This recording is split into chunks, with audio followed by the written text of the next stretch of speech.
जरा सोचो, सालों की जबरदस्त ट्रेनिंग के बाद तुम्हारा शरीर स्टील से भी ज्यादा सख्त और ताकतवर हो जाए, यहाँ तक कि आग और तलवार जैसी चीजें भी तुम्हारा कुछ ना बिगाड़ पाए। कहानी की शुरुआत गाबीमारू नाम के एक निंजा से होती है, जिसे मौत के घाट उतारने के लिए एक मोटे पिलपिले आदमी ने तरह तरह की तरकीब अपना ली, लेकिन हर बार पता नहीं कैसे अपना हीरो बच जाता। अब इससे तंग आकर मोटे पिलपिले आदमी ने अब उसके गर्दन को धड़ से अलग करने की सजा सुनाई। इसके बाद कसाई ने अपनी तलवार उठाई और अपने पूरे जोर के साथ गबीमारू की गर्दन पर एक तेज वार किया। लेकिन ये क्या, गबीमारू को तो कुछ भी नहीं हुआ। अब ये देखकर कसाई आग बबूला हो गया। उसने लगातार गबीमारू की गर्दन पर 4-5 वार किए। हा। लेकिन नतीजा वहीं का वहीं, गबीमारू को कुछ नहीं होता। आखिरकार एक वार के साथ तलवार ही टूटकर कई टुकड़ों में बिखर जाती है, जिसे वो देखकर खुद भी हक्का बक्का रह जाता है और ऊपर बैठे तमाम लोगों की तशरीफ हल्की सी फट जाती है। और इस तरह गबीमारू को मारने की कोशिश एक बार फिर से नाकाम हो गई।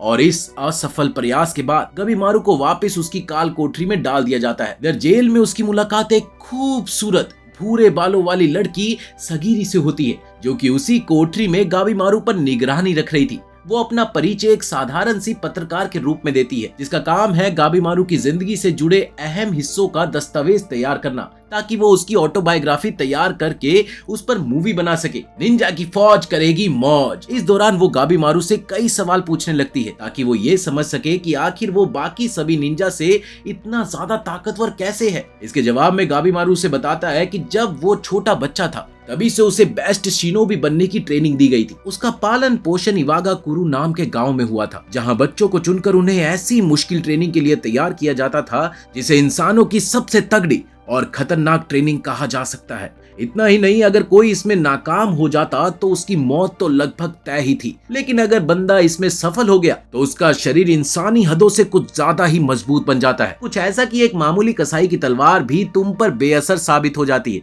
जैसा तुमने अभी देखा। इसी वजह से वो कट नहीं पाया। अब सगीरी उससे आगे पूछती है कि क्या वो निंजुत्सु यानी कि निंजा की जादुई कलाई भी कर सकता है, जिसके जवाब में गाबीमारू का कहना था, ये तो मेरे बाएं हाथ का कमाल है। अब इस पर सगीरी उसे उकसाती है कि अगर ऐसा है तो तुम अपनी ओवर पावर निंजुत्सु स्किल्स इस्तेमाल करके जेल के चमन अफसरों को चकमा देकर यहाँ से भाग क्यों नहीं जाते। जिस पर वो जवाब देता है कि उसे लगता है ये सब करने का यहाँ कोई मतलब नहीं है, क्योंकि इन बेवकूफों पर अपनी कला आजमाना मेरी नजर में बिल्कुल व्यर्थ है। उल्टा मुझे तो मजा आ रहा है कि ये लोग कितनी बेताबी से मुझे मारने की कोशिश कर रहे हैं। अब अगले दिन वो मोटा टैंकर जैसा दिखने वाला इंसान गाबीमारू को मारने के लिए एक नए तरीके के साथ सामने आया, जहां इस बार उसने फैसला लिया कि गाबीमारू को जिंदा जलाया जाए। इस दौरान वो एक बड़ा सा अलाव तैयार करता है, जहां पर गाबीमारू को लकड़ी के खंभों से बांध दिया गया। वो मोटा दानव इस सीन को देखकर भी बहुत ही ज्यादा रोमांचित था, क्योंकि उसे विश्वास था कि इस बार तो उसका दुश्मन हमेशा के लिए स्वाह हो जाएगा। किंतु आग लगने के कुछ मिनटों बाद ही हम देखते हैं कि गाबीमारू पूरी तरह से आग की लिपटों से घिरा हुआ था। फिर वो अचानक से आंखें खोलता है और उसी मोटे आदमी की ओर गुस्से से देखता है, लेकिन मरता नहीं है। इस दूसरी कोशिश के भी बेकार हो जाने पर गाबीमारू को वापस उसकी काल कोठरी में डाल दिया जाता है, जहां वो बिल्कुल ठीक ठाक और मस्त था। उसके बाद सगीरी की नजर एक बार फिर से उस पे पड़ती है, जहां इस बार गाबीमारू से बताता है कि वो खुद नहीं चाहता कि वो अमर बना रहे, वो तो चाहता है कि ये तमाम तरीके जल्दी से उसे मार डाले। अब सगीरी दूसरी ओर देख रही थी, क्योंकि गबीमारू के कपड़े जल चुके थे, लेकिन वो अपने सवाल जवाब फिर भी जारी रखती है। गबीमारू ने उसे आगे बताया कि जब वो छोटा बच्चा था तभी गांव के मुखिया ने पूरी फैमिली को खत्म कर दिया था और फिर उसे गोद ले लिया। उस दिन से उसकी सारी पहचान एक मशीन या फिर ये कहें कि दिमाग से जीरो वाले शिनोबी बनने तक ही सीमित कर दी गई। अब मुखिया ने उसे सिर्फ निंजा की दुनिया की बातें सिखाई, इंसानी जज्बात क्या होते हैं ये सब उसे कभी नहीं बताया। इसी वजह से वो बेचारा बच्चा पोगो की दुनिया से कभी बाहर ही नहीं निकल पाया। तब सगीरी सवाल करती है कि जब वो इतना ताकतवर और सुपर ह्यूमन जैसा शिनोबी है तो आखिर पकड़ा कैसे गया। तो गबीमारू से बताता है कि एक रात वो गांव छोड़ने की कोशिश कर रहा था, जिसके लिए मुखिया की सख्त मनाही थी, और इसी गुनाह पर उसके अपने ही साथी निंजाओं ने उसकी पीठ में छुरा घोंप दिया। और फंसाकर गिरफ्तार करवा दिया। उसे ऐसा लगता था कि मुखिया ने ही उन्हें ऐसा करने का हुक्म दिया होगा, क्योंकि उसका गांव छोड़ना मुखिया के लिए फायदेमंद नहीं था। अब ये सुनकर सगीरी उससे पूछती है कि गांव छोड़ने की उसकी इतनी बड़ी वजह आखिर थी क्या, लेकिन गबीमारू इसका कुछ भी जवाब दे पाता इससे पहले ही कहानी का सीन बदल जाता है और अब हम देखते हैं कि गबीमारू को तीसरी बार मौत देने की कोशिश हो रही है। इस बार उसे एक लकड़ी के तख्ते पर बांध दिया गया जहां उसके पैरों से कुछ बैल बंधे हुए हैं। अब ये तरीका बहुत ही खतरनाक था, क्योंकि उन बैलों का वजन गबीमारू के वजन से काफी ज्यादा था और उन बैलों को उल्टी दिशा में भगाया जाएगा, जिससे गबीमारू का शरीर बीच में से फटकर 2 हिस्सों में बट जाएगा। इस प्लान के साथ ही वो भद्दा मोटा आदमी एक बार फिर से एक्साइटेड हो जाता है, क्योंकि पिछली बार की तरह उसे फिर से उम्मीद थी कि आखिरकार अब गबीमारू के 2 टुकड़े तो हो ही जाएंगे। लेकिन होता फिर से वही है जो पिछली 2 बार हुआ था, क्योंकि जैसे ही बैल उल्टी दिशा में दौड़ते हैं गबीमारू की बजाय वो खुद ही अपनी हड्डियां तोड़ बैठते हैं और ढेर हो जाते हैं। उसकी बेजोड़ ताकत उसे खींच कर फाड़ने की बजाय उन्हीं पर भारी पड़ जाती है। अब ये देखकर सगीरी आगे बढ़ती है और उसी खुले मैदान में गबीमारू से पूछती है कि तुम्हारी आखिर गांव छोड़ने की असली वजह क्या थी, जिस पर गबीमारू उसे बताता है कि ये वजह इतनी दिलचस्प नहीं है कि तुम्हें रिकॉर्ड में दर्ज करनी जरूरी लगे। इसी बीच वो मोटा आदमी सगीरी को डांटता है कि तुम अपने ये बकवास सवाल बंद करो और गबीमारू की जान लेने पर ध्यान दो, समझे। पर सगीरी कहती है कि उसके लिए ये सब दर्ज करना बहुत ही ज्यादा जरूरी है। तब गबीमारू बताता है कि उसके गांव छोड़ने की शुरुआत इवागाकुरु गांव में ही हुई, जहां वो पूरे निंजा ग्रुप में सबसे ऊपर था, सभी निंजाओं से ज्यादा ताकतवर, यहाँ तक कि मुखिया से भी ज्यादा ताकतवर। इसी वजह से मुखिया उसे अपना सबसे कीमती हथियार मानता था और गबीमारू ज्यादातर उसी के आसपास रहता था। तभी उसकी नजदीकियां मुखिया की बेटी से बढ़ गई और धीरे धीरे उसे पता चला कि वो लड़की दिल की बहुत ही ज्यादा साफ, दयालु और मासूम है। वो दुनिया की चंट चालाकियों से बिल्कुल भी वाकिफ नहीं थी, उल्टा पूजा पाठ में डूबी हुई उस लड़की को किसी शिनोबी की जिंदगी का अंदाजा भी नहीं था। वो गबीमारू की ठीक उल्टी पर्सनैलिटी थी। उसकी मासूमियत के आगे गबीमारू पहली बार खुद को बहुत ज्यादा कमजोर महसूस करने लगा, जबकि उसे सिखाया गया था कि एक शिनोबी के लिए कमजोरी जैसा कुछ भी नहीं होना चाहिए। अब इसके बाद जैसे जैसे वो करीब आने लगे तो एक रात उसने मौका पाकर चौका लगा दिया और उस लड़की के साथ अपने गांव के ओयो में दुबक कर मस्ती की। वो इतना एक्साइटेड हो गया था कि उसने जाकर अपने दूसरे निंजा दोस्तों को भी बताया। बस यहीं पर तो उसने गलती कर दी। अबे ऐसे सीक्रेट किसी को भी नहीं बताने चाहिए। खैर, उसके बाद वो इतनी जल्दी में था कि उसी गांव को अलविदा कहकर उस लड़की के साथ एक आम इंसान की तरह जिंदगी जीने की चाह में मुखिया और कबीले को पीछे छोड़कर वहां से भागने का प्लान बनाने लगा। लेकिन इसी बीच उसकी इस योजना की भनक मुखिया को लग गई। दरअसल कबीले में कुछ लोग इस बात से बहुत ही ज्यादा जलते थे कि गबीमारू ने मुखिया की बेटी को पा लिया, क्योंकि वो खुद भी उसकी बेटी के साथ गुलुलुलु करना चाहते थे, पर ऐसा हो नहीं सका। अब इसी जलन में उन्होंने मुखिया को बता दिया और इस तरह से गबीमारू के खिलाफ जाल बिछा दिया गया। नतीजन उसे तुरंत गिरफ्तार कर लिया गया और उसकी अपनी मंडली के लोग छत पर खड़े होकर उस पर हंसते रहे। इसके बाद गबीमारू सगीरी से कहता है, बस यही मेरी कहानी थी। इधर सगीरी उसके जवाबों से संतुष्ट सी दिखती है और देर रात वो एक ऑफिसर से मिलकर गबीमारू के साथ और वक्त गुजारने की बात कहती है, ताकि वो उससे और भी सवाल पूछ सके। पर उसी वक्त ऑफिसर सगीरी को समझाता है कि तुम्हें गबीमारू से डरना चाहिए, क्योंकि वो इतना सीधा नहीं है जितना तुम समझ रही हो। वो बताता है कि गबीमारू का एक और नाम है, उसे खोखला गबीमारू कहा जाता है, क्योंकि वो अंदर से एकदम शून्य है। उसके अंदर कोई भावना नहीं और ना ही कोई संवेदना है। वो एक चलता फिरता कत्ल करने वाला मशीन है, ठीक वैसे ही जैसे मुखिया उसे बनाना चाहता था। वो अफसर सगीरी से ये भी कहता है कि जब गबीमारू को गिरफ्तार किया गया था, उसने वहां मौजूद 20 से भी ज्यादा गार्ड्स को कुछ ही सेकंड में मौत के घाट उतार दिया। हालांकि सगीरी फिर भी नहीं डरती और वो अपना दस्तावेजी काम जारी रखना चाहती है। कुछ देर बाद सगीरी दोबारा से गबीमारू से पूछती है कि अगर तुम अंदर से खाली हो तो गिरफ्तारी के दौरान 20 लोगों को मारने की क्या जरूरत थी? आखिर तुम तो खुद मरना चाहते हो। इस पर वो मानता है कि वो खुद भी नहीं जानता कि वो क्यों हमेशा भागता या फिर लड़ता रहता है, जबकि उसे तो खुद इस जिंदगी से आजादी पानी है। अगले दिन उस मोटे आदमी ने गबीमारू को मारने का एक और नया तरीका अपनाया। इस बार उसने गबीमारू को काले तेल में डुबोकर आग के हवाले करने का सोचा, लेकिन जैसे ही उसने गबीमारू को आग के हवाले किया, वो बड़े आराम से जलता हुआ उसे पार कर गया। एक बार फिर से इस वार का उस पर कोई असर नहीं हुआ। इतना ही नहीं, लपटों से बाहर निकलते हुए तेल और चिंगारियां उसके शरीर से उड़ती है, जिससे आसपास के कुछ गार्ड्स तो जल ही जाते हैं। अब इसे देखकर मोटे के गोटे एक तरह से मुंह में आ गए, लेकिन वो फिर भी हार मानने को तैयार नहीं था। इसी बीच सगीरी उसे बताती है कि उसने सारी तैयारियां कर ली है और अब उससे पता है कि गबीमारू को वाकई कैसे मारा जा सकता है। इसके बाद वो पिलपिला उसे एक अंडरग्राउंड सुरंग में ले जाता है, जहां वो खुश होते हुए सोचता है कि अब गबीमारू का अंत एकदम निश्चिंत है।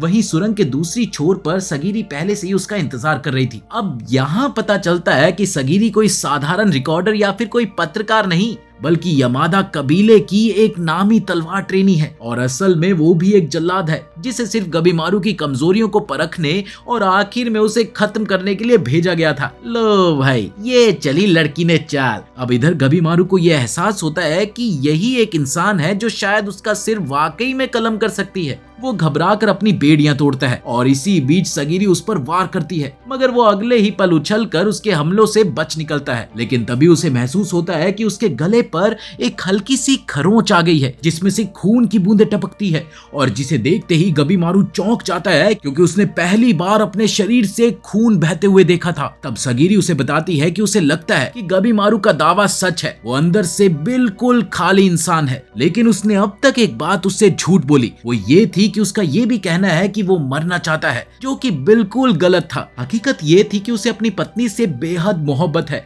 और दिल ही दिल में वो उस पर जान छिड़कता है। वो उसकी सबसे बड़ी कमजोरी भी है। असल में वो जीना चाहता है, क्योंकि वो उसके लिए सब कुछ है। अब ये सुनकर गबीमारू बुरी तरह से बौखला जाता है और सगीरी के साथ तलवार की लड़ाई तेज कर देता है। इसी दौरान वो उससे पूछती है कि आखिर वो इतना झूठ क्यों बोलता है, जिसके जवाब में वो कहता है कि वो हमेशा से ऐसा ही है और उसे घंटा नहीं पता कि आम इंसान के जज्बात कैसे होते हैं। वो मानता ही नहीं कि उसके अंदर प्यार जैसी कोई भावना भी हो सकती है। इसी बीच एक फ्लैशबैक में हम देखते हैं कि उसकी पत्नी उसे गले लगाकर कहती है कि वो अंदर से बिल्कुल खाली नहीं है, उसमें प्यार महसूस करने की काबिलियत है। वो महज एक हत्यारा नहीं, बल्कि उसका प्यारा पोकी पू है। अब अपनी बात को साबित करने के लिए वो उसे बताती है कि जब सबने उसके चेहरे पर पड़े दाग को लेकर उसका मजाक उड़ाया, तो केवल गबीमारू ही था जिसने उसे इंसान समझा। वही ये बात तो सबको पता थी कि उस गांव में मर्दों को सिर्फ योद्धा बनने के लिए पाला जाता है, जबकि औरतों को बच्चे पैदा करने की मशीन समझा जाता था। गांव के मुखिया ने अपनी बेटी को सबक सिखाने के लिए उसके चेहरे पर तलवार से गहरा दाग लगा दिया। अब यही वजह थी कि गबीमारू इस निंजा जीवन को अलविदा कहना चाहता था। उसने अगले ही पल मुखिया से कह दिया कि वो अब सामान्य जीवन बिताना चाहता है। लेकिन ये बात मुखिया पर आग बनकर बरसी और उसने गबीमारू पर गुस्से का कहर बरपा दिया। अब इधर प्रेजेंट में वो सगीरी से लड़ते लड़ते बौखला जाता है और उस पर एक के बाद एक कई जबरदस्त वार करता है, जो कि सगीरी के लिए रोक पाना काफी मुश्किल होने लगा। गबीमारू चीख कर कहता है कि वो आम इंसान की तरह जीवन जीने के काबिल कभी भी नहीं हो सकता। लेकिन सगीरी पीछे हटते हुए चिल्लाती है कि अगर वो असल में चाहे तो सब कुछ संभव है। तभी वो उसे एक दस्तावेज दिखाती है, जो कि एक माफी का आदेश पत्र था, जिसके जरिए उसके तमाम गुनाह माफ हो जाएंगे और उसे शोगुन, जो कि उस समय का सत्ता प्रमुख था, उसका भी सपोर्ट मिलेगा। लेकिन उसकी एक शर्त है और शर्त ये है कि उसे अंडरवर्ल्ड में जाना होगा। अब ये सुनकर गबीमारू हैरान रह जाता है, क्योंकि अंडरवर्ल्ड में तो सिर्फ मृत लोग जाते हैं। तब सगीरी उसे एक खूबसूरत जगह शिनशेन क्यू के बारे में बताती है, जो हाल ही में खोजी गई थी। लोगों का मानना था कि वहीं कहीं अमर रहने वाला जूस मौजूद है। शोगुन ने इसे हासिल करने के लिए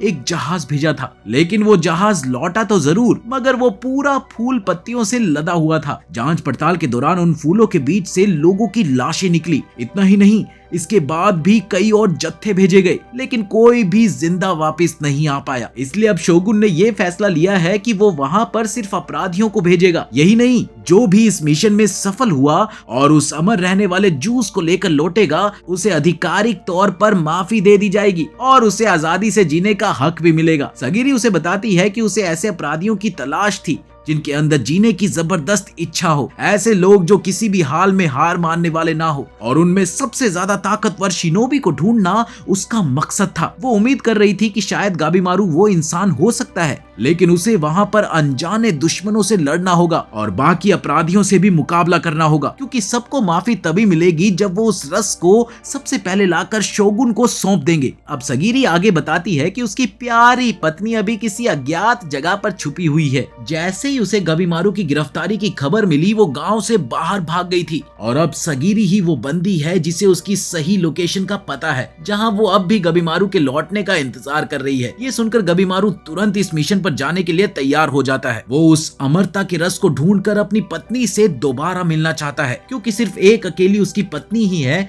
जो उसकी दुनिया की सबसे कीमती चीज है। अब इसी बीच वो मोटा आलू एक बार फिर बीच में आ टपकता है और वो गबीमारू को कभी नहीं छोड़ने की बात कहता है। उसका कहना था कि वो इस मिशन के लिए किसी और को भेज देगा, क्योंकि गबीमारू का सर कलम जरूर होगा। तभी गबीमारू सगीरी से पूछता है कि क्या वो वाकई उसके घातक निंजुत्सु को देखना चाहती है। तब अगले ही पल गबीमारू अपने शरीर के चारों ओर रंग बिरंगी रोशनी पैदा कर देता है। इधर लाल और नीली आग एक साथ भड़क उठती है और पलक झपकते ही सारे गार्ड्स धराशायी हो जाते हैं। इसी बीच सगीरी उस मोटे आदमी को दबोच लेती है, जो अब घबरा कर गबीमारू को भगवान मानते हुए अपनी जान बख्श देने की भीख मांगता है। इसके बाद गबीमारू पूछता है कि आखिर उसे कब और कैसे उस अजीब दुनिया में भेजा जाएगा, ताकि वो उस बेवकूफी भरे जूस को ढूंढ सके। इसी बीच हमें एक और फ्लैशबैक दिखाई देता है, जहां सगीरी अपने पिता को देखती है, जो इतनी सफाई से किसी का सर कलम कर देते हैं कि मरने वाले को पता भी नहीं चलता। सगीरी ने बचपन में ही ठान लिया था कि उसे भी अपने पिता की ही तरह परफेक्ट हुनर हासिल करना है। जब उसका वक्त आया तो उसने भी काफी कुशलता से कुछ लोगों का सर कलम किया, लेकिन उसे उनके भूत डराने लगे, जिनके चेहरे उसे तलवार में दिखाई देते थे। अब इस दौरान यामादा कबीले का एक आदमी एजन उसे समझाता है कि उसकी तलवार से वार करने का स्टाइल में कुछ ना कुछ गड़बड़ है। जैसे वो वार करती है, ऐसे में मरने वाले को बेहद तकलीफ होती है। वो सगीरी से ये भी कहता है कि वार के दौरान उसकी नजर केवल तलवार पर होनी चाहिए, क्योंकि उसमें सच दिखाई देता है। अब इधर प्रेजेंट में सगीरी गबीमारू की आंखों पर पट्टी बांधकर कई और अपराधियों के साथ बाहर लाती है, जहां शोगुन भी मौजूद था। उसने बाकी अपराधियों से कहा कि उन्हें शिनशिन क्यों जाकर वो अमर होने वाला रस लाना है। देखो, जो भी कैदी ये कर पाएगा उसे पूर्ण माफी मिलेगी। अब ये सुनकर अपराधियों के मन में अचानक आजादी की उम्मीद जागती है। इसके बाद उन्हें उस टापू की कुछ झलकियां दिखाई गई, पर वहां की बहुत सी जानकारियां अब भी रहस्य ही थी। अब दूसरी ओर कुछ अपराधी तो इसे दादी नानी की कहानियां समझते हैं, क्योंकि उन्हें नहीं लगता था कि ये सब सच हो सकता है। तभी एक ऑफिसर एक आदमी के शरीर से कपड़ा हटाकर दिखाता है, जिसके शरीर से फूल उगाए थे। दरअसल वो लौट तो आया था, मगर उसके पूरे शरीर से मानो पौधे फूट पड़े थे और वो लगभग मर सा गया था। इसके बाद अपराधियों को बताया जाता है कि तुम सबको तो वैसे भी मौत की सजा मिली हुई है, इसलिए तुम्हें ये मौका दिया जा रहा है, समझे? वहां जाओ और अपनी किस्मत आजमाओ। अब इसी बीच एक अपराधी नुरुगाई पूछता है कि क्या उन्हें वाकई नहीं पता कि उस टापू पर क्या है। तो इसके जवाब में ऑफिसर कहता है कि अगर किसी भले मानुस को डर लगता है तो वो पीछे हट सकता है। लेकिन इसी बीच जैसे ही एक अपराधी जाने की कोशिश करता है, उसे तुरंत ही मौत के घाट उतार दिया जाता है। इसके साथ ही ऑफिसर बताता है कि टापू पर अपराधियों के साथ यामादा कबीले के लोग निगरानी के लिए जाएंगे। अगर किसी ने भागने या फिर गद्दारी की कोशिश की तो उसे फौरन मार दिया जाएगा। और तभी एक अपराधी चोबई बाकी अपराधियों का गला दबाकर मारने लगता है, सिर्फ ये कहते हुए कि ऑफिसर कुछ नहीं कर रहे।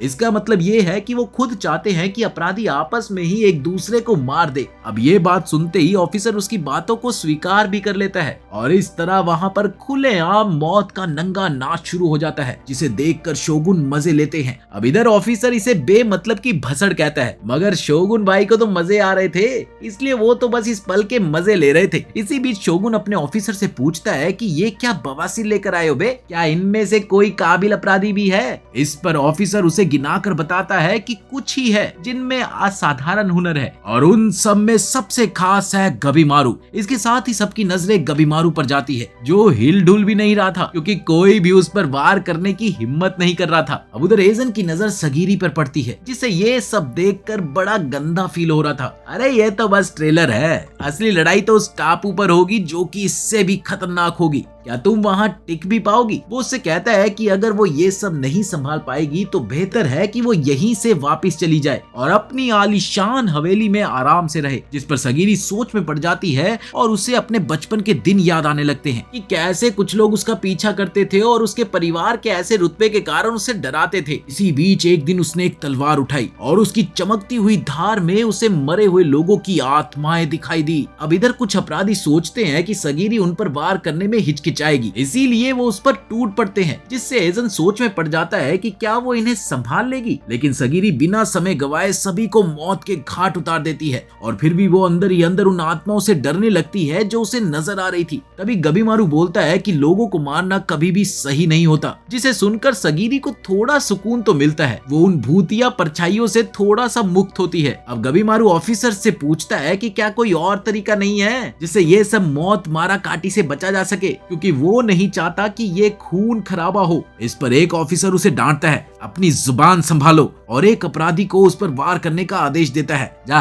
खत्म कर दे उसे। अब अगले ही पल वो आदमी एक भारी पत्थर उठाकर गबीमारू पर फेंकता है, मगर गबीमारू आसानी से बच जाता है। हीरो है ना भाई कहानी का, इसीलिए। इसके बाद गबीमारू कहता है कि वो बातचीत करना चाहता है, पर वो अपराधी तो जैसे उसे मारने पर ही तुला हुआ था। फिर क्या था, आखिर में गबीमारू के पास कोई चारा नहीं बचता और उसे अपनी जान बचाने के लिए उसका कत्ल करना पड़ता है।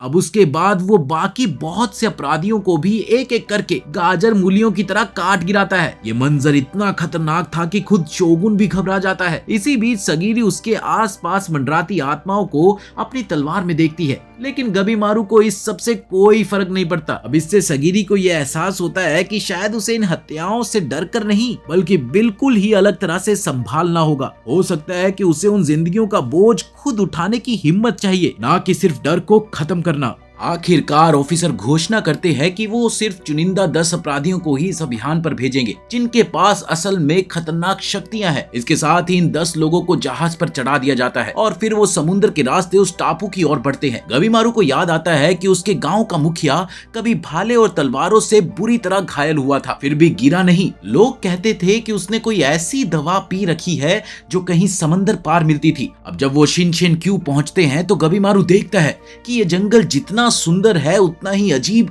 और खौफनाक है। वो सगीरी से कहता है, ये टापू जितना प्यारा दिखता है यहाँ रहना उतना ही मुश्किल होगा, है ना? इसके साथ ही वो अपनी बेड़ियां तोड़ देता है, जिस पर सगीरी उसे घूरती है। वो समझाता है कि यहाँ हमारे पास सिर्फ 3 दिन का राशन है और एक अधूरा सा नक्शा, इसीलिए उसके पास वक्त कम है। पर सगीरी उसे टोकती है कि अगर उसने नियम तोड़े तो उसका सर कलम कर दिया जाएगा और मैं जल्लाद हूँ, तुम्हारी कोई दोस्त नहीं, समझे? वो चाहती थी कि वो दोबारा अपने हाथ बांध ले। अब इसके साथ ही मजबूरी में गबीमारू को हाथ बांधना पड़ता है। लड़की है ना भाई, सुननी तो पड़ेगी। तभी एक भारी लोहे का गोला आकर उससे जोर से टकरा जाता है, जिसने उसे दूर उछाल कर पटक दिया। अगले ही पल वो लोहे का गोला एक अपराधी कायन के पास वापस चला जाता है, जो समझता है कि उसने गबीमारू को मार दिया। लेकिन तभी गबीमारू उठ खड़ा होता है। वो अपनी गर्दन चटकाता हुआ कहता है, भाई साहब सॉरी, या तो विन है या तो लर्न, और अब की बार तो आपको सिर्फ लर्न करने का मौका मिला है। इस दौरान सगीरी बताती है कि कायन एक ऐसा योद्धा है जो अपने द्वारा मरे गए योद्धाओं के हथियार चुरा लेता है। गबीमारू नोट करता है कि कायन के हाथों में बेड़ियां नहीं है। अब सगीरी उसके निगरानी करने वाले ऑफिसर केशो से पूछती है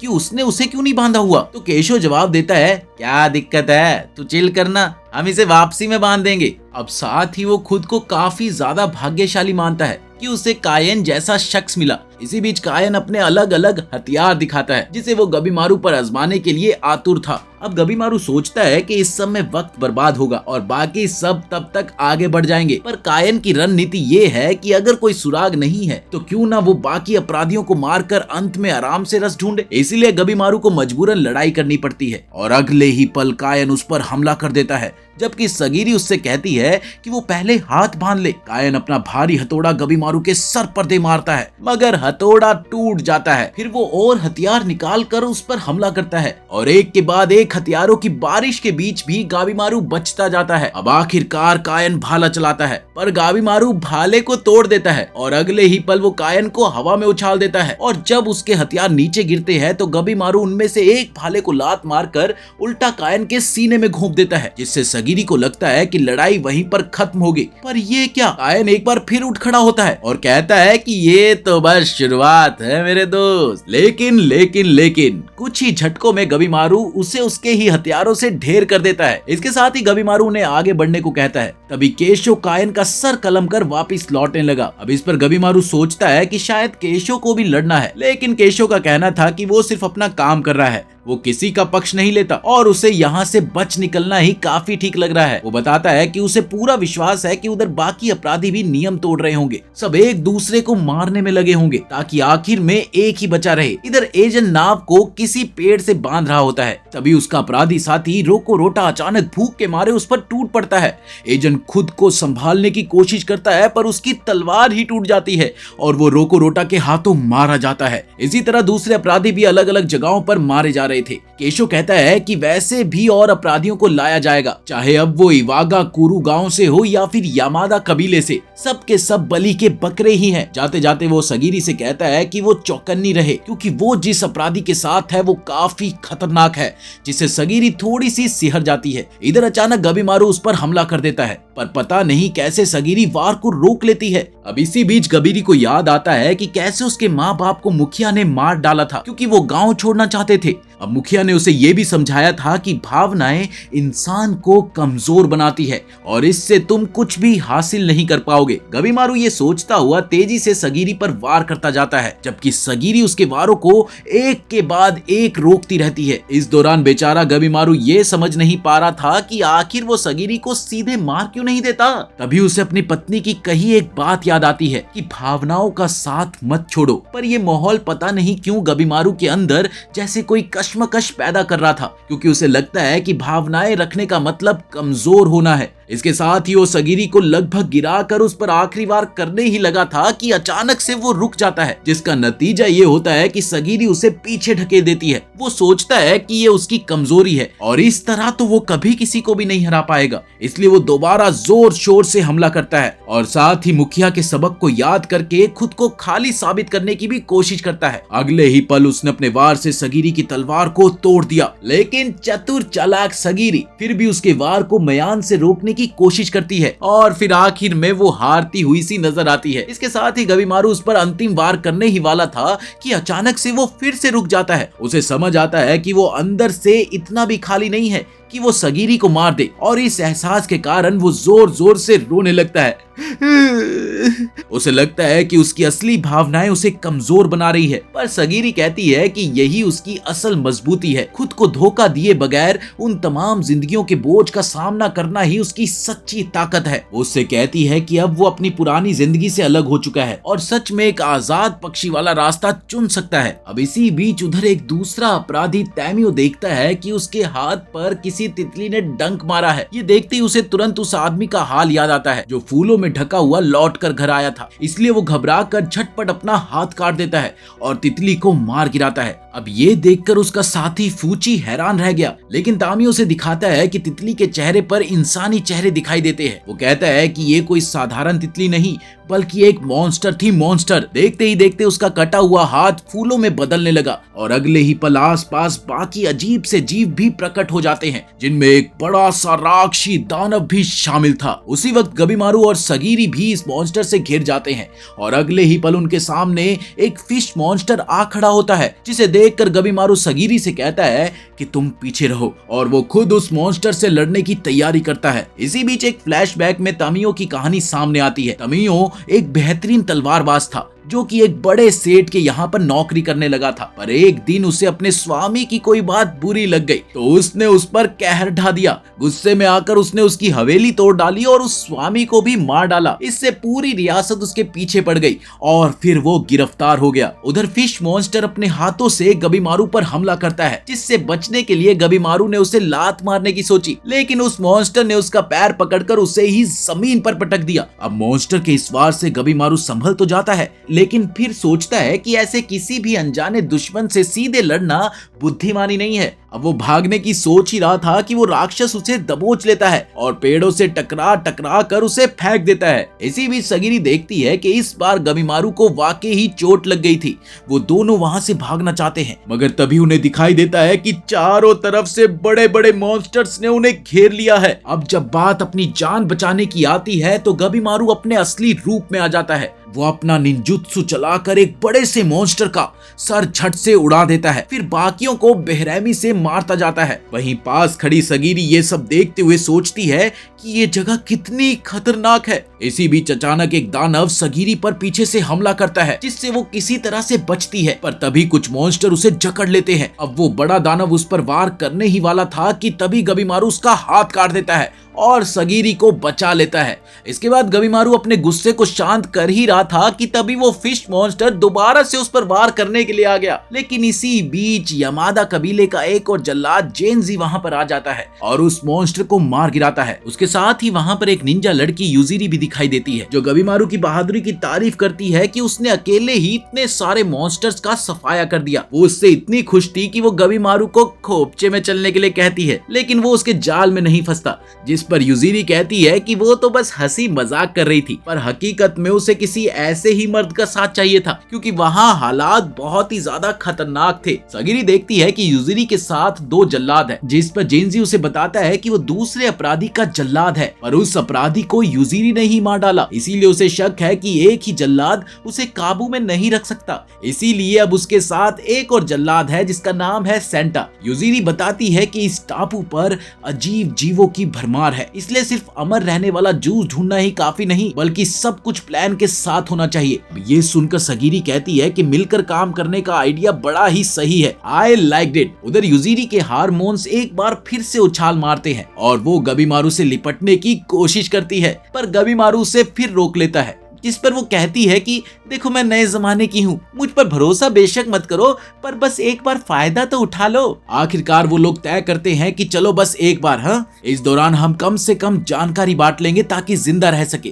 कुछ देर बाद हम देखते हैं कि सगीरी अचानक से बेहोश हो जाती है, जिस पर जेनजी बताता है कि उस पर तितली के जहरीले डंक का असर हुआ है, लेकिन वो जल्द ही होश में आ जाती है क्योंकि जहर ज्यादा गहरा नहीं पहुंचता। फिर वो भाग कर देखती है कि गबीमारू आग जलाकर खाना बना रहा है। सब खाना खाते हुए बात करते हैं कि गबीमारू ने टापू को थोड़ा सा तलाशा है। उसे पेड़ पौधे की शक्लें उसी मरे हुए व्यक्ति से मिलती जुलती लगी जो यहाँ जूस ढूंढने आए थे, यानी इंसानों के शरीर पर उगे फूल यहाँ चारों ओर फैले हैं। उसने वो क्लू भी ढूंढने की कोशिश की जो ऑफिसर ने दिया था, मगर उसे कुछ भी नहीं मिला। इस दौरान सेंटा कहता है, दोस्तों हो सकता है वो मैप सही ना हो, क्योंकि ऑफिसर खुद टापू के बारे में बहुत कम जानते हैं। अब उधर सगीरी याद करती है कि यहाँ के मॉन्स्टर्स में जानवरों के कुछ हिस्से हैं और कुछ इंसानों के, साथ ही उन पर कुछ धार्मिक निशान भी दिखाई देते हैं, जैसे कि वो कोई भ्राक्षी देवता हो। इस दौरान जेनजी सगीरी से कहता है कि वो वापस लौट जाए, क्योंकि उसे नहीं लगता कि वो इन खतरों का सामना कर पाएगी। इस पर सेंटा तुरंत कहता है कि तुम्हें क्या लगता है लौटना आसान होगा? भैया यहाँ से जिंदा लौटना लगभग नामुमकिन सा है। अब इधर एक और जल्लाद टेंजा और अपराधी नीरुगाई नाव में बैठकर टापू से भागने की कोशिश करते हैं, पर वहां जाकर उन्हें टूटे फूटे जहाजों के ढेर मिलते हैं, जिन्हें देखकर तो ऐसा लग रहा था कि मानो पहले भी यहाँ से लोगों ने भागने की कोशिश तो की, मगर कोई भी सफल नहीं हो पाया। तभी अचानक एक समुद्री राक्षस उन पर हमला कर देता है और वो जान बचाकर पानी से कूदकर किसी जहाज के टुकड़े पर चढ़ जाते हैं, जहां उन्हें ऐसे ऐसे प्राणी दिखाई देते हैं जो इस दुनिया के थे ही नहीं। अभी उन्हें केशो दिखाई देता है जो फूलों में बदल रहा था। टेंजा ने उसे अगले ही पल जोर से पुकारा, पर अगले ही पल टेंटकेल मॉन्स्टर उसे दो टुकड़ों में काट देता है। अब उस लाश को देखकर नीरुगाई को अपने दादा की याद आ गई और वो जोर जोर से रो पड़ी। उसे लगता है कि शायद उस पर कोई अभिशाप है, क्योंकि उसके गांव के सब लोग भी ऐसे ही मारे गए थे। तब टेंजा ने उसे बचाने की कोशिश की और इस दौरान नीरुगाई से पूछता है कि क्या वो जीना नहीं चाहती, और इस तरह सबके सामने जीवन मृत्यु का एक बड़ा मुश्किल सवाल खड़ा हो जाता है। इसी बीच नीरुगाई को अचानक से एहसास होता है कि वो जीना चाहती है, इसलिए टेंजा उसे अपनी तलवार थमा देता है। वो दोनों आपस में एक दूसरे की मदद करके उस डरावने राक्षस पंजों से लड़ते हैं ताकि वो एक नाव तक पहुंच सके, और इसके बाद उसी नाव के सहारे उन्होंने टापू पर लौटने की कोशिश की। अब वो अलग बात थी कि कुछ ही समय में उन्हें ये समझ में आ जाता है कि वहां की समुद्री धाराएं किसी भी तरह उन्हें भागने नहीं देगी और उस टापू के चारों तरफ समुद्री मॉन्स्टर्स मंडरा रहे थे। इस कारण वो ये फैसला करते हैं कि टापू से सुरक्षित निकलने के लिए उन्हें और साथियों की जरूरत होगी। उधर जेनजी सगीरी से कहता है कि वो घर लौट जाए, लेकिन सेंटा को लगता है कि अगर गबीमारू को कभी रोकना पड़े तो सगीरी से बेहतर उनके पास कोई ऑप्शन नहीं है।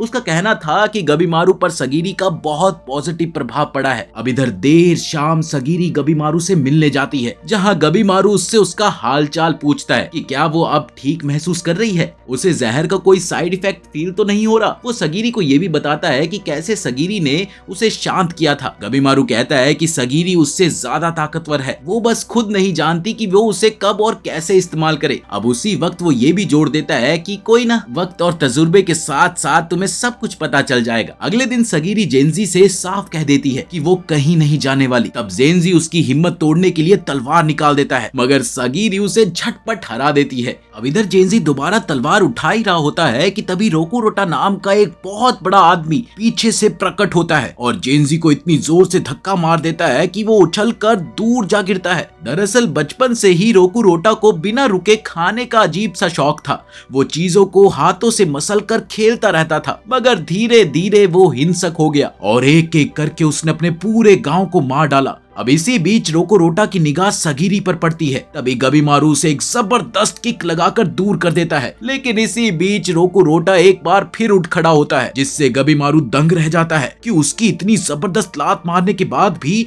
आखिर वो कैसे उठ खड़ा हुआ। इधर गबीमारू को याद आता है कि उसे गुरुजी ने यही सिखाया था कि सीधा हमला करने से पहले दुश्मन की ताकत का सही अनुमान लगाओ। इसी कारण वो जल्दबाजी में हमला ना करके रोकुरोटा की गतिविधियों पर नजर रखने लगता है और इस दौरान रोकुरोटा ने पूरे पेड़ को उखाड़कर उसकी ओर फेंक दिया, जिससे गबीमारू किसी तरह से बच तो जाता है, लेकिन वो इस सोच में पड़ गया कि शायद ये शख्स मुझसे ज्यादा शक्तिशाली है। वो युजीरा से मदद मांगता है, मगर वो कहती है कि उसके लिए पहले उसे खोपचे में जाना होगा। मगर गबीमारू के कुछ न कहने पर वो किनारे खड़ी होकर गबीमारू को चीयर करने लगती है, गबीमारू गबीमारू। उधर रोकुरोटा बड़े गुस्से से वार करता गया, जिसे गबीमारू बड़ी मुश्किल से चकमा देता है। इसी बीच वो पत्थर फेंक कर रोकुरोटा को टटोलता है, लेकिन उस पर उस बड़े पत्थर का कोई असर नहीं पड़ता। इसके बाद वो खुद को निंजुत्सु तकनीक से लोहे सा कठोर बना लेता है और एक के बाद एक वार करता रहता है, लेकिन फिर भी रोकुरोटा को कोई भी चोट नहीं लगती।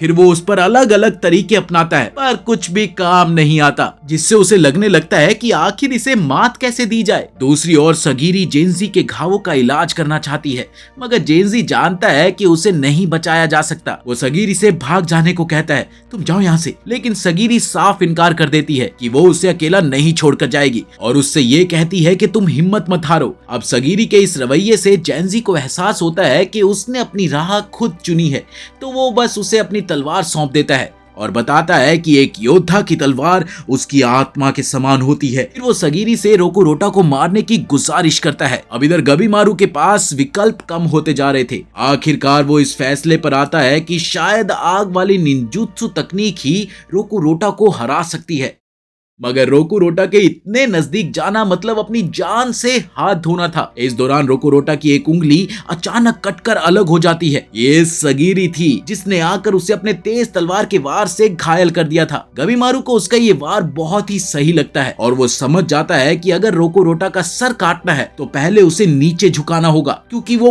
बहुत ही ज्यादा लंबा है। इसलिए गबीमारू सगीरी से कहता है कि तुम उसके पैर पर वार करो और मैं उसके हमले को रोकूंगा। बस फिर क्या था, सगीरी दौड़कर उसके पैर पर वार करती है, मगर रोकुरोटा पर इसका कोई असर नहीं होता। उल्टा वो झटके से पलटवार करता है, जिससे सगीरी पीछे गिर पड़ती है। अब सगीरी समझती है कि उसने कुछ ज्यादा ही जल्दी दिखा दी, इसलिए वो खुद को शांत करने की कोशिश करती है। फिर रोकुरोटा जोर से हमला करता है, जिससे गबीमारू किसी तरह से बच तो जाता है, लेकिन उसका घुटना चोटिल हो जाता है। फिर उसी क्षण सगीरी रोकुरोटा के हाथ पर वार करती है, मगर ये क्या, वहां भी कोई असर नहीं हुआ। वो समझ जाती है कि उसे हड्डियों के बीच खाली जगह पर सटीक प्रहार करना होगा और जिसके लिए उन्हें उसे झुकाना होगा। इसी बीच रोकुरोटा भयानक तरीके से रोने लगा, जिससे सबके कान सुन होने लगते हैं। उसी अफरा तफरी में वो गबीमारू को ऐसा जोरदार झटका देता है कि वो जमीन से टकराकर खूनम खून हो जाता है। अगले ही पल गबीमारू घुटनों के बल गिरता है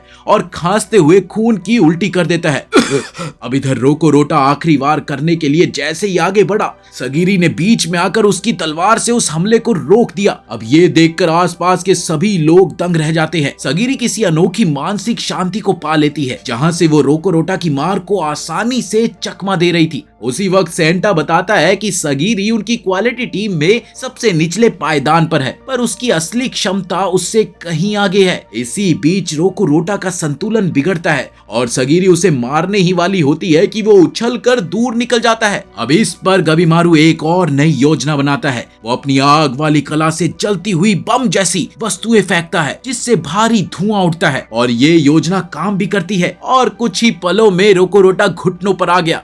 उसका दम घुटने लगा। तभी सगीरी अंतिम वार करने के लिए जैसे ही आगे बढ़ी, रोकुरोटा अपना हाथ चलाता है, पर गबीमारू उसका हाथ जमीन पर थाम लेता है जिससे सगीरी को उसे खत्म करने का मौका मिल जाता है। लेकिन इस दौरान उसे रोकुरोटा की आंखों में एक अजीब सी मासूमियत नजर आती है, मानो उसे अपनी ही शक्तियों का नहीं पता था और वो अनजाने में लोगों को मारता चला गया। उधर गबीमारू को ये चिंता होती है कहीं आग से दूसरे राक्षस न खींचे चले आए, इसलिए वो सब वहां से निकल जाते हैं। अभी वो कुछ ही दूर भागे होंगे कि उन्हें कुछ विशाल मॉन्स्टर आते हुए दिखाई देते हैं जिन्हें वो छिपकर देखने लगते हैं। और इसी बीच गबीमारू बाकियों से कहता है कि शायद हमें इसी दिशा में जाना चाहिए, क्या पता यहीं पर वो अमृत मौजूद हो। अब आगे चलकर वो यूजीरिया और सेंटा से मिल जाते हैं और चलते चलते उन्हें एक गांव दिखता है जिसे इस टापू पर देखना दिन में तारे दिखने जैसा था। अब उसी समय चोबई और टोमा नाम के दो भाई जंगल में और गहराई में जाते हैं, जहां वो दो अजीब से मॉन्स्टर्स को जंगल में मंगल करते देखकर चौंक जाते हैं।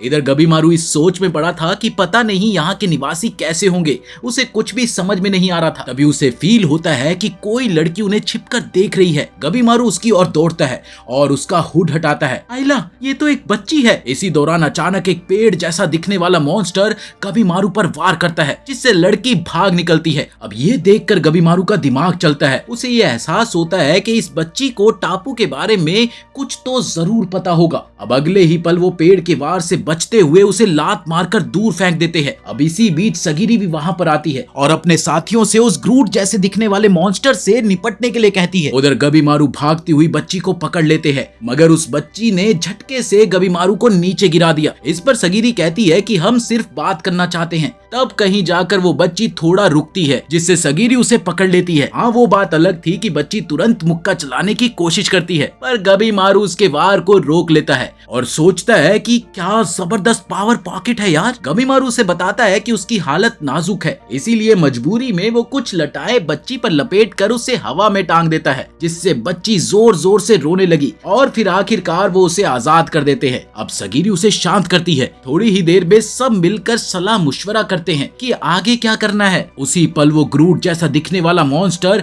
अचानक वहाँ पर बोल पड़ता है कि बच्ची को लौटा दो, मैं तुम्हें अपने गाँव ले चलूंगा और अमृत के बारे में भी बताऊंगा। यूजुरिया को उस पर शक होता है, लेकिन जैसे ही वो कहता है कि उसके गांव में नहाने के लिए जकूजी है, ये सुनकर वो तुरंत मान जाती है। वो लोग उसके साथ गांव पहुंचते हैं जो दिखने में बिल्कुल वीरान सा था। वो बताता है कि 1000 साल पहले ये गांव ऐसा नहीं था। वो सबको अपने घर ले जाता है जहां यूजुरिया और सगीरी नहा सकती है, जबकि बाकियों के लिए कुछ फल मंगा दिए गए थे। गबीमारू को अभी भी उस पेड़ की बातों पर विश्वास नहीं था, इसलिए वो सारा समय टापू और अमृत के बारे में पूछताछ करता है। थोड़ी ही देर में जब सभी खाने के लिए इकट्ठे होते हैं, तभी वो पेड़ जैसा प्राणी बताता है कि इस टापू का नाम कोटाकू है, जिसे देवताओं का स्थान कहा जाता है। वो यकीन दिलाता है कि अमृत सचमुच यहाँ है, जिसे तान कहते हैं। अब गबीमारू जानना चाहता है कि ये मिलेगा कहाँ, तो वो मॉन्स्टर जमीन पर 3 घेर बनाकर समझाता है कि वो अभी दूसरे घेरे में है और इस टापू के बिल्कुल बीच वाली जगह, जिसे होरई कहते हैं, वहीं पर तान मौजूद है। इस पर गबीमारू उससे इस बात का प्रूफ मांगता है, तो वो कहता है कि तुम खुद मान जाओगे भाई साहब जब तुम टेंसेन नाम के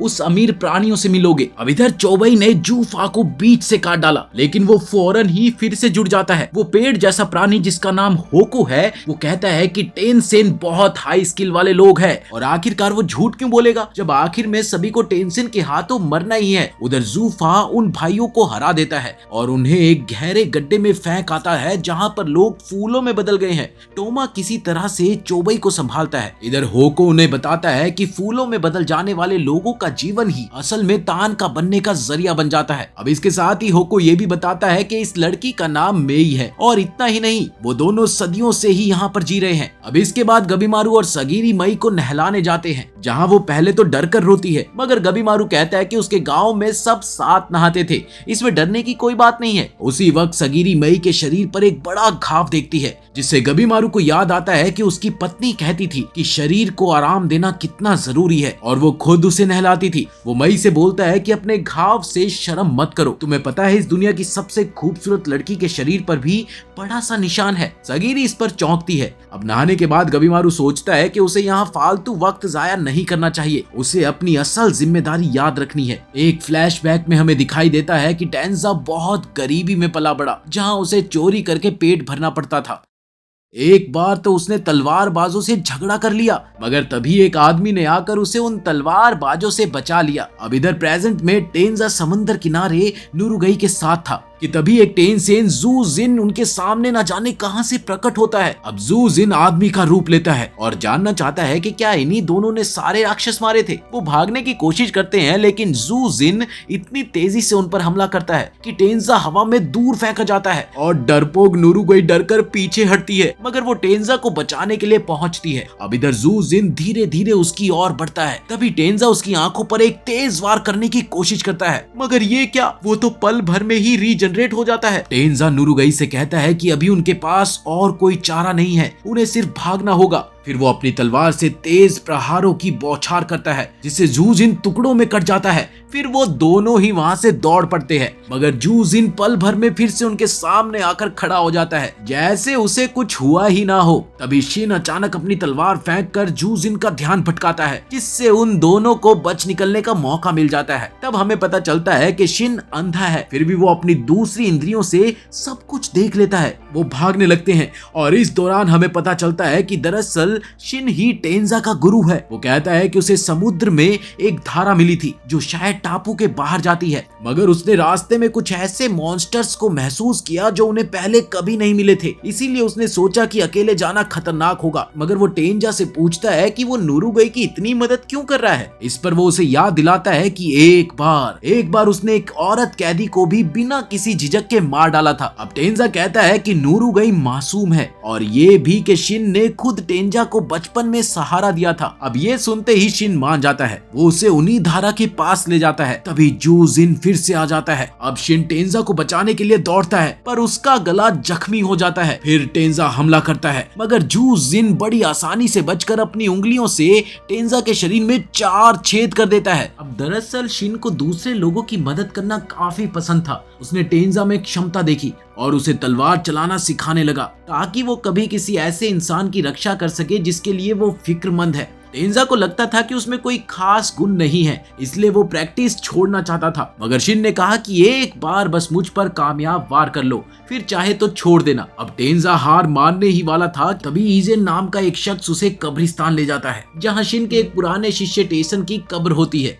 टेसन भी कुछ ऐसा ही था, उसका आम कामों में मन ही नहीं लगता था और बाद में पापी पेट को पालने के लिए अपराध की दुनिया में चला गया और आखिर में शिन ने ही उसे मार दिया, जिससे उसके मन में टीस रह गई। ईजेन कहता है कि इसी वजह से शिन बाकी लोगों को और भी जुनून से सिखाता है। अब ये सुनकर टेंजा डोजो लौटकर दिन रात प्रैक्टिस करता है। टेंजा समझता है कि वो मरने वाला है, लेकिन उसके पास नुरुगई के रूप में कुछ ऐसा है जिसे वो बचाना चाहता है। वो दोबारा उठकर जू जिन पर घूंसे बरसाता है, बस इतना वक्त निकालने के लिए कि शिन और नुरुगई वहां से भाग सके। आखिरकार जू जिन एक और ऊर्जा प्रहार करता है जो टेंजा के पेट में एक बड़ा छेद कर देता है। तब टेंजा उन्हें भागने को कहना चाहता है, मगर गला जख्मी होने की वजह से आवाज ही नहीं निकलती। अब शिन उसकी बात को समझकर नुरुगई को ले भागता है। टेंजा आखिर दम तक जू जिन से लड़ता रहता है और वो वहीं पर शहीद हो जाता है। अब दूर से शिन और नुरुगई ये देखकर दुखी होते हैं और शिन कसम खाता है कि टेंजा की मौत का बदला लेकर रहेगा। गांव में सेंटा उस तमाम जानकारी को एक साथ समझ नहीं पाता, जिस पर सगीरी कहती है कि वो थोड़ा सा आराम करे, मगर वो इनकार कर देता है। उसी रात गबीमारू सोचता है कि बिना किसी ठोस योजना के आगे बढ़ना बेवकूफी होगी, क्योंकि इस टापू में रहस्य अभी भी बहुत है। एक और जहां सेंटा पहरा देते देते सो जाता है, वहीं दूसरी ओर गबीमारू अकेले होराई जाने के लिए निकल पड़ता है। चलते चलते उसे अजीब सी आवाजें सुनाई देती है और देखता है कि कुछ अजीब से पेड़ मानो किसी चीज को खा रहे हो। फिर उसी दिशा में जाने पर उसे एक बहुत बड़ा दरवाजा दिखता है, शायद अमृत तक पहुंचने का रास्ता। तभी मूडेन नाम का एक टेंसेन उसके पीछे आ जाता है और वहां से जाने को कहता है। चलो चलो निकलो यहाँ से। इस पर गबीमारू पूछता है कि क्या वो सचमुच इंसानों को अमृत में बदल सकता है। अब ये सुनते ही मूडेन उस पर हमला कर देता है। अब भला गबीमारू पीछे कैसे रहने वाला था, वो भी तेजी से वार करता है। वो मूडेन का बाजू तोड़ देता है। फिर वो एक ताकतवर किक से उसकी गर्दन मोड़ देता है, मगर वो पल भर में खुद को ठीक भी कर लेता है। अब देखते ही देखते दोनों के बीच जंग शुरू हो गई, जहां गबीमारू घूमकर एक लात चलाता है और अपनी आग की तकनीक से मूडेन के सर में आग लगा देता है। अब वो धू धू कर जलने लगता है। इधर गबीमारू को लगता है कि अब वो जीत गया। तभी मूडेन उस पर जबरदस्त मुक्का मारता है, जिससे वो दीवार से जाकर टकराता है, लेकिन वो बच जाता है। पर सोचता है कि टेंसेन को हराने का तरीका क्या हो सकता है। एक तेज किक मारने के बाद भी उसे ऐसा एहसास होता है कि कुछ तो अजीब है। अब उधर मूडेन खून थूक कर सोचता है कि गबीमारू का हमला इतना असरदार कैसे था। फिर मूडेन औरत का रूप बदलकर एनर्जी बम जैसे हमले करने लगता है, जिससे गबीमारू घुटनों पर आ जाता है, लेकिन उसका इरादा नहीं डगमगाता। वो फिर से उठकर पास पहुंचता है। अब दोनों ओर से वार होने लगते हैं, कोई भी पीछे हटने को तैयार ही नहीं होता। अब गबीमारू ये समझ जाता है कि जितनी तेजी से मूडेन खुद को ठीक करता है, उससे तेज गति से मुझे उसे नुकसान पहुंचाना होगा। इसके बाद वो वाकई में इतनी तेजी से प्रहार करता है कि मूडेन के जिस्म के टुकड़े टुकड़े उड़ जाते हैं। लेकिन मूडेन मुस्कुराता है और एक बहुत बड़ा फूल जैसे राक्षस में बदल जाता है, जो बिजली जैसी ताकत से हमला करता है, जिससे गबीमारू मरते मरते बचता है। इसके साथ ही वो आखिरी कोशिश करता है, पर उसके शरीर की तो बैंड ही बच चुकी थी। अब उसे कुछ पल के लिए तो ऐसा लगता है कि वो अपनी पत्नी के साथ है, और फिर वो समझ जाता है कि ये उसके मरने से पहले का भ्रम है। अब इसके बाद वो अपनी बची हुई शक्ति से आग फूटने देता है, जिससे मॉन्स्टर का हाथ तो जल गया, लेकिन गबीमारू भी बेहोश होकर वहीं पर गिर पड़ा। अब इस दौरान मूडेन उसे मारने के लिए आगे बढ़ता है, मगर तभी मई आकर एक ढाल जैसी शक्ति से गबीमारू को बचाती है और उसे वहां से हटा ले जाती है। अब सुबह सब लोग गबीमारू और मई को खोजने लगते हैं। होको कहता है कि कुल 7 टेंसेन हैं और हमें दिखाया जाता है कि वो एक जगह पर इकट्ठा हो रहे हैं। अब इधर जूफा झू जिन से नाराज है कि वो उन इंसानों को निपटाने में नाकामयाब रहा और गुस्से में उसका सिर उड़ा देता है। अब इधर कोटाकू का शासक रियन जूफा को डांटकर कहता है कि जू जिन को सजा देने का हक सिर्फ मेरा है, हम सब परिवार है। अब इधर जूफा बताता है कि उसने 2 भाइयों चोबई और टोमा को गड्ढे में फेंक दिया था, सिर्फ ये सोचकर कि वो फूल बन जाएंगे। मगर रियन कहता है कि ये इंसान आम कैदियों जैसे नहीं है। तभी पता चलता है कि वो दोनों भाई गड्ढे से बचकर निकल आए हैं। इस पर जू जिन दावा करता है कि उसने गबीमारू को मार दिया और फिर सारे टेंसेन एक खास पेय पीते हैं, जिससे जू जिन वापस इंसानी रूप में आ जाता है। अब इधर होको बताता है कि एक प्राचीन कथा है, एक साधु ने कोई अजीब सी कला सीखी थी, जिससे वो इस काबिल हो गया कि वो देवता के 7 अंशों में बट गया, जिन्हें आज टेंसेन कहा जाता है। वो कहता है कि वो खुद जब बच्चा था तब इंसान हुआ करता था और यहीं का बाशिंदा था। यहाँ के सभी लोग कभी इंसान ही थे, मगर बहुत लंबी उम्र जीने से उनका रूप पेड़ में बदलने लगा और वो अपने होश को खोने लगे। वो सभी मरने से पहले एक जगह इकट्ठा होते हैं ताकि उनकी आत्मा होरई तक पहुंच सके। यही वजह है कि होरई के पास वो पेड़ किसी के बॉडी जैसे लगते हैं। असल में होरई आत्माओं का अंतिम पड़ाव है, मगर टेंसेन तय करता है कि कौन सी आत्मा वहां पहुंचेगी और कौन सी नहीं। उधर गबीमारू को होश आता है, उसे लड़ाई की याद आती है और वो सोचता है कि टेंसेन देवता नहीं है, इसलिए वो मारे जा सकते हैं। लेकिन ये अकेले हरगिज संभव नहीं है, उसके लिए टीम चाहिए होगी। अब ठीक उसी समय उसे फूची और तामिया मिलते हैं, जहां तामिया उससे कहता है कि क्या हुआ मेरी जान, तुम्हारे कटने का टाइम आ गया क्या? और दोनों एक दूसरे को ऐसे देखते हैं जैसे अगले ही पल दोनों आपस में लड़ने लग जाएंगे। मगर फूची बीच में आकर कहता है कि रुको, अभी हम सभी को साथ में सूचना इकट्ठी करनी चाहिए। और गबीमारू को अपने सवालों के जवाब देने होंगे। इधर गबीमारू उनके आगे झुककर कहता है कि वो साझेदारी करना चाहता है। तामिया उसे डराने की कोशिश में झूठ मूठ तलवार घुमाता है, पर गबीमारू को घंटा फर्क नहीं पड़ता।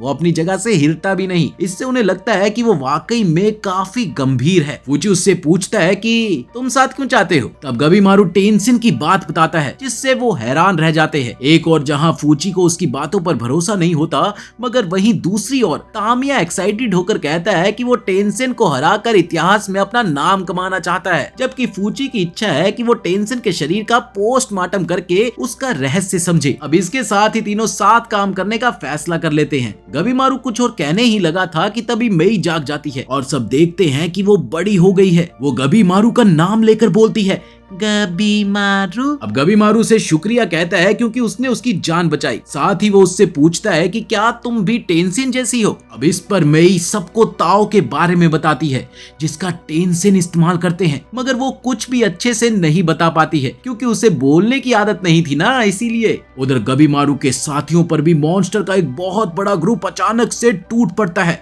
जिन्हें तामिया एक एक कर काट गिराता है और अगले ही पल वो मई से ताओ सीखने की जिद करने लगा। इसी बीच थोड़ी देर में उनकी नजर और भी मॉन्स्टर पर पड़ती है, जहां गबीमारू देखता है कि इनके पीछे कोई छाया सा मौजूद है। दूसरी तरफ दो टेंसिन आपस में बात करते हैं कि जो इंसानों को गड्ढे में फेंका जाता है वो फूलों में बदलकर तान बनते हैं और वहां से बाहर आना लगभग नामुमकिन है, क्योंकि वो फूल जैसे मानव किसी को भी चढ़ने नहीं देते। पर तभी चोबई और टोमा उसी गड्ढे से बाहर निकलते हुए नजर आते हैं। दरअसल वो उन राक्षसों को हराकर ऊपर आ जाते हैं। अब इस दौरान चोबई टेंसिन से लड़ने के लिए उतावला था, क्योंकि वो ये जान गया था कि उनकी रीजनरेशन नीचे के हिस्से से शुरू होती है। इसका मतलब उनकी कमजोरी वही है। तभी एक डोसी नाम का मॉन्स्टर अचानक उनके सामने आ गया, जो कि खुद को टेंसिन का दाहिना हाथ बताता है। इतना ही नहीं, वो कहता है कि उसके साथी भी इंसानों की तलाश में है। फिर वो उन दोनों भाइयों से वापस गड्ढे में चलने के लिए कहता है। अब ये सुनते ही चोबई उसे लात मारना चाहता है, मगर भाई साहब तो सवा शेर निकले। उन्होंने चोबई को ही चकमा देकर उसे एक धनाता घूसा मार दिया। अब चोबई टस से मस नहीं होता, बल्कि वो डोसी की बाह इतनी जोर से घुमाता है कि वो टूटकर अलग हो जाती है। इसी दौरान डोसी ने तुरंत ही अपनी बाजू को फिर से उगा लिया और मदद के लिए और मॉन्स्टर साथी भी बुला लिए, जिन्हें टोमा पल भर में ही खत्म कर देता है, जबकि चोबई डोसी से भिड़ा रहता है। और इस दौरान डोसी महसूस करता है कि चोबई के पास ताओ है, पर वो इसका पूरा इस्तेमाल नहीं कर रहा और वो उसी पॉइंट को उसकी कमजोरी मानकर उस पर वार करता है, जिससे चोबई गिर पड़ा। डोशी सोचता है कि अब वो उसे वापस गड्ढे में ले जाएगा, मगर चोबई अचानक से उठकर अपना मुक्का उसके चेहरे के पार निकाल देता है। उसके इस खतरनाक हमले से डोशी हैरान रह जाता है कि आखिर ये इतनी जल्दी चोट से उभर कैसे रहा है। वो अंदाजा लगाता है कि शायद वो पूरी तरह से इंसान नहीं है। इसके बाद डोशी मौत के इरादे से वार करता है, पर चोबई उसे रोक देता है। इस टकराव से चोबई की बाजुएं टूट जाती है, पर अगले ही पल वो जुड़ भी जाती है। दोनों एक दूसरे पर जानलेवा वार करते हैं, पर चोबई धीरे धीरे उस पर हावी होने लगता है। इसी बीच डोशी ध्यान देता है कि चोबई का ताव बढ़ता ही जा रहा है, अब जिसे चोबई खुद नहीं समझ पा रहा कि हो क्या रहा है। इस पर डोशी उससे कहता है कि शायद तुम अब इंसान नहीं रहे, जिसके जवाब में चोबई कहता है कि इस दुनिया में कभी कुछ एक जैसा नहीं रहता मेरे दोस्त, सब कुछ बदलता है, तो मुझे भी इससे कोई फर्क नहीं पड़ता। थोड़ी देर में पता चलता है कि जब ये दोनों भाई डाकुओं के हाथ लगे थे, तब उन्होंने सोचा कि अमीर परिवार के ये लड़के सख्त जीवन नहीं झेल पाएंगे, तो चोबई ने खुद अपनी एक आंख फोड़कर दिखा दिया था कि वो किसी भी हद तक जा सकता है। अब वो डोशी पर टूट पड़ता है। उसकी शक्ति को झेलता हुआ वो सीधा उसकी नाभि पर वार करता है, जिससे डोशी खून उगलने लगता है, जिससे चोबई को ये बात पता लग गई कि उसका कमजोर पॉइंट उसकी नाभि है। इसी दौरान डोशी और भी मॉन्स्टर्स को बुलाता है, पर टोमा सबको निपटा देता है। अब इस बीच टोमा देखता है कि चोबई के शरीर पर बेल जैसी लकीरें उभर रही हैं, ठीक मेई के निशान की तरह, जिसे देखकर वो काफी परेशान हो जाता है। उधर तामिया ताओ सीखने के लिए मई से बार बार पूछता है कि क्या वो सही कर रहा है, जिस पर मई कहती है, नहीं नहीं, तुम्हें अभी सही तरीका नहीं आता। वो गबीमारू की ओर देखते हैं, पर मई का कहना था कि वो ताओ को सही से नहीं जानती। इधर फ्यूची इस सोच में पड़ा था कि ये लड़की आखिर है कौन। इस बीच गबीमारू याद करता है कि कैसे मई ने अजीब सी ताकत से उसकी जान बचाई थी, जिससे वो ये हिसाब तो लगा लेता है कि वो कोई साधारण बच्ची नहीं है। अब इतने में डोशी का एक और ग्रुप गबीमारू के सामने आ जाता है, जिसे तामिया आगे बढ़कर रोकता है। पर ये क्या, वो अगले ही पल मई को पकड़ लेते हैं। अब डोशी कहता है कि वो उसे काफी समय से ढूंढ रहा था, उसे महल से निकाल कर होरई से दूर कर दिया गया था और किसी को उसे ढूंढने की आज्ञा भी नहीं थी, लेकिन अब उसे पाकर वो बहुत खुश हुआ, बहुत ज्यादा खुश हुआ। ये सब कुछ दरअसल गबीमारू के सोच से परे था। उसने बड़े साफ शब्दों में उनसे पूछा, कहना क्या चाहते हो? तब डोशी उन्हें बताता है कि मई को इंसान नहीं बल्कि वो भी टेंसिन की तरह इंसानों से पोषण लेती है, उसे होरई वापस जाना होगा। अब ये सुनकर मई बड़ी दुख भरी निगाह से गबीमारू को देखती है, जिससे उसका दिल पिघल जाता है। कुछ भी हो जाए, मैं तुम्हारे आंसू नहीं आने दूंगा। इस बीच डोशी का दूसरा साथी भी वहां पर आ जाता है और वो अगले ही पल बड़े बड़े कीड़े और तितलियों को बुलाने लगता है। अब इधर तामिया उन पर वार करना तो चाहता था, मगर ताओ के एक तेज धमाके से वो उछल गया और डोशी के अगले वार ने बाकियों को भी पीछे ढकेल दिया। अब उधर गबीमारू डोशी से पूछता है कि आखिर ये मई ही तुम्हें क्यों चाहिए? इस पर डोशी उसे बताता है कि वो उनके ताओ ट्रेनिंग की मेन पार्ट है। दरअसल 5 चरणों में ताओ सीखा जाता है और जिसमें सबसे जरूरी होता है एक मर्द और एक औरत के बीच में संबंध बनाना, ताकि यिन यांग एनर्जी प्रभावित हो सके। और मई में उच्च कोटि के यिन है और इन्हें उसकी यांग एनर्जी चाहिए। इसके साथ ही दोनों डोशी खुद को फूल जैसे दानवों में बदल लेते हैं। अब जहां एक तितली जैसा बन जाता है, वहीं दूसरा कुछ बेन 10 के मॉन्स्टर जैसा लग रहा था। इधर तामिया तितली से जूझते हुए कमजोर पड़ जाता है, जिसे देखते ही गबीमारू अपने आग के वार से उन्हें जलाने की कोशिश करने लगा। आखिरकार तंग आकर गबीमारू अपनी आग की शक्ति से आग की दीवार बना देता है, जिससे उन्हें कुछ देर के लिए सुरक्षा मिलती है। तभी फूची कहता है कि उसने मई के इशारों का मतलब समझ लिया है। वो बताता है कि ताओ को देखने के लिए दिमाग को एक साथ मजबूत और कोमल दोनों बनाना पड़ेगा। अब इसके साथ ही मई गबीमारू के हाथ को थाम कर उसकी ताओ एनर्जी को एक्टिवेट कर देती है। इस दौरान फ्यूची उसे बताता है कि इसके लिए तुम्हें एक खास तरह का मेंटल स्टेट चाहिए, जिसमें तुम्हें अपने मन को नरम करना होगा। अब ये सुनकर गबीमारू को अचानक याद आता है कि कैसे सगीरी ने एक पल में उसे शांत किया था और अब वो धीरे धीरे ये सारे दांव पेच समझने लगा और अब वो फिर से तैयार हो जाता है, जहाँ डोशी फिर से ताओ के हमले करता है। मगर इस बार गबीमारू उन्हें देख लेता है और उन्हें चकमा देने में कामयाब भी हो जाता है।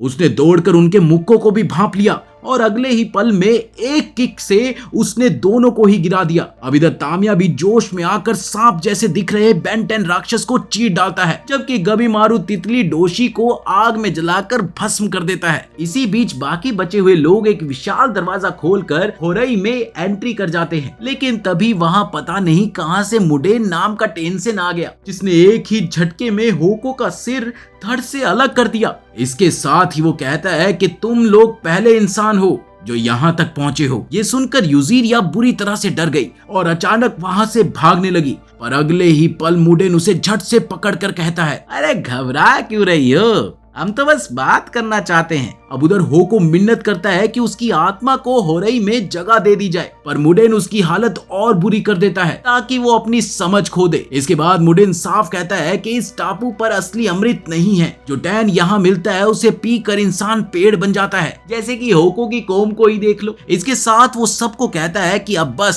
सबकी यात्रा यहीं पर खत्म, चलो अब मेरे साथ चलो। ये सुनते ही यूजीरिया अपनी स्पेशल शक्ति से उसका ध्यान भटकाती है और अगले ही पल पीछे से उसका सिर भी काट देती है। अब ये देखकर सबको ऐसा लगा जैसे कि उनकी जान बच गई और वो भागने लगे, लेकिन ये क्या, वो फिर से जिंदा होकर कियोशी को आदेश देता है, इन पर हमला करो। एक तरफ जहां यूजीरिया फुर्तीली बचाव करती हुई कहती है कि उसे ताओ जैसा कुछ काई आता है, पर वो इसमें माहिर नहीं है, वहीं मुडेन उसे अपनी ताओ ट्रेनिंग का पार्टनर बनने का ऑफर देता है। तभी वहां एक जोरदार ताओ धमाका होता है, ठुम, जिससे सगीरी गिर जाती है और इस मौके का फायदा उठाकर सेंटा मॉन्स्टर पर वार कर देता है। वहीं यूजीरिया भी अपनी लिक्विड शक्ति एक्टिवेट करके सांप का जहर पीकर अपने शरीर से वो जहर निकालती है, जो मुडेन की खाल जला देती है और उसे काट डालती है। लेकिन इसी बीच मुडेन फिर से जी उठता है और कहता है कि यूजीरिया के ताओ में और उसे थोड़ी सी मेहनत की जरूरत है। अब वो उसके और सेंटा के हमलों को चकमा देते हुए यूजीरिया की टांग पकड़कर पटक देता है और सेंटा को पीछे ढकेल देता है। अब इधर होको सगीरी को टेंशन की कमजोरी के हिस्से के बारे में बताना चाहता है, मगर मुडेन उसे फिर से लेक्चर देने लग जाता है। इस दौरान सगीरी बीच में आकर उस पर तेज वार करती है, जिससे वो थोड़ा सा पीछे हट जाता है। उसे लगता है कि सगीरी के अंदर एक एवरेज ताओ है इसीलिए उसे नुकसान नहीं होगा। पर सगीरी उसकी नाभि के पास तलवार मार देती है, जिसे टेंशन की एनर्जी का केंद्र माना जाता है। अब इससे मुडेन को कोई खास फर्क नहीं पड़ता, क्योंकि सगीरी अपने ताओ का अच्छे से इस्तेमाल नहीं कर पाती है। लेकिन वहीं सगीरी अपना धैर्य नहीं खोती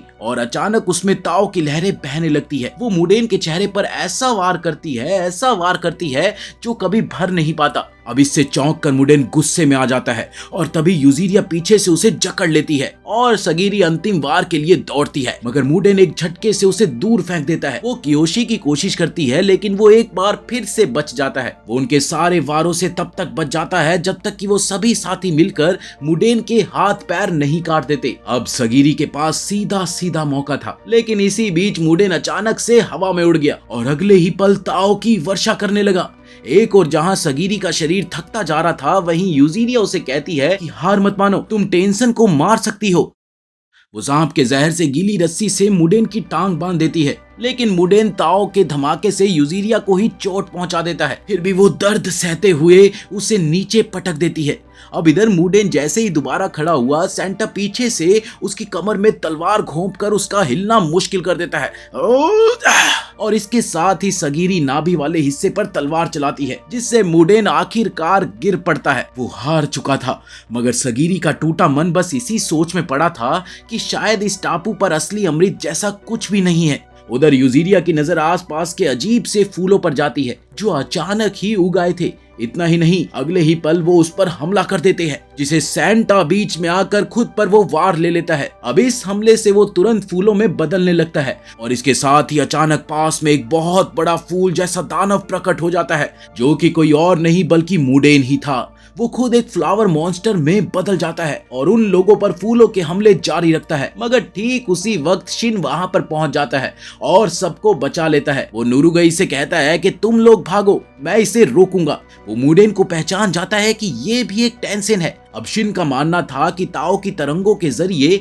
शायद वो उसे मार सकते हैं। इसके बाद वो हमला करता है और मुडेन को पीछे ढकेल देता है। उधर सगीरी को कुछ भी समझ नहीं आ रहा था कि आखिर वो अब क्या करे। इस पर यूजीरिया कहती है, मैं कोशिश करूंगी कि मैं इसे ठीक कर दूं। उधर शिन और मुडेन की भीषण लड़ाई होती है, जहां शिन के वारों से मुडेन खुद को नहीं भर पाता, लेकिन इस दौरान शिन को भी चोट लगती है और उसके शरीर से फूल उगने लगते हैं, पर शिन उन्हें झट से काट देता है। सगीरी देखती है कि इससे शिन का बहुत खून बह रहा है, इसलिए नुरुगई कहती है कि सब मिलकर लड़ते हैं। इसके साथ ही वो बताती है कि मैं अपने दादा के साथ यही करती थी और इससे उनमें जान लौट आती थी। इसके बाद सगीरी शिन से कहती है कि टेंशन की कमजोरी नाभि में है। शिन देखता है कि मुडेन के 2 नाभि चक्र है और उसे लगता है कि केवल खरोंच से ही ये मर सकता है, मगर उसे ये नहीं समझ आ रहा था कि आखिर इनमें से असली वाला कौन सा है। तभी सगीरी उसे बताती है कि वो सब अपने बदन पर यूजीरिया का निकाला हुआ तरल लगाए हुए हैं, ताकि फूलों में बदलने के जहर को रोका जा सके।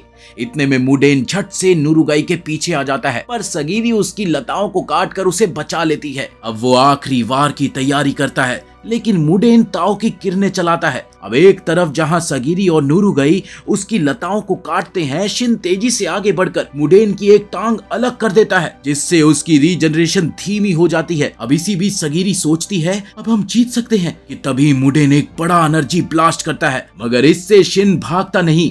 उसे याद आता है कि उसने टेंजा को छोड़ दिया था और इस बार वो पीछे नहीं हटेगा। अब सगीरी और नुरुगई मुडेन के दोनों हाथ दबोच लेते हैं और फिर शिन पूरी ताकत से तलवार चलाता है। उसे समझ नहीं आता कि असली नाभि कौन सी है, क्योंकि वो तरंगे नहीं देख पाता। तभी सेंटा चिल्लाता है, अरे फूलों के बीच का हिस्सा ही उसका असली केंद्र है। इसके साथ ही अगले पल शिन वहां पर वार करता है और मुडेन आखिरकार ढेर हो जाता है।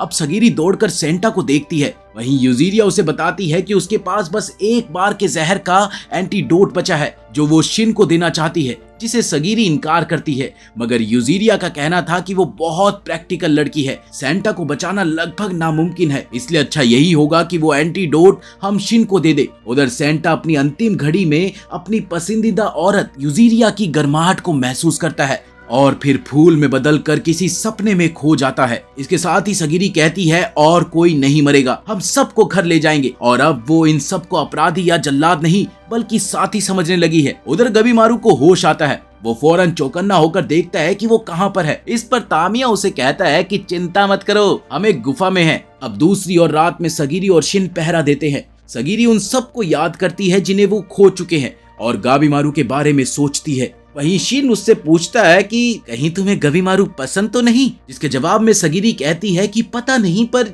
ये सब बहुत ही बुरा है। वो अपनी पत्नी के लिए इतना लड़ रहा है जो शायद है भी या नहीं पता नहीं। वो भले ही हत्यारा है फिर भी वो मुझे इतना बुरा आदमी नहीं लगता, इसलिए मैं चाहती हूँ कि वो अपनी पत्नी से मिल पाए और हमेशा खुश रहे। इसी के साथ ही कहानी यहीं पर खत्म होती है। अगर वीडियो अच्छी लगी हो तो भाई लाइक बरसा दो और ऐसे ही मजेदार एनिमे के लिए हमारे चैनल को सब्सक्राइब कर लो। मिलते हैं अगली वीडियो में दोस्तों।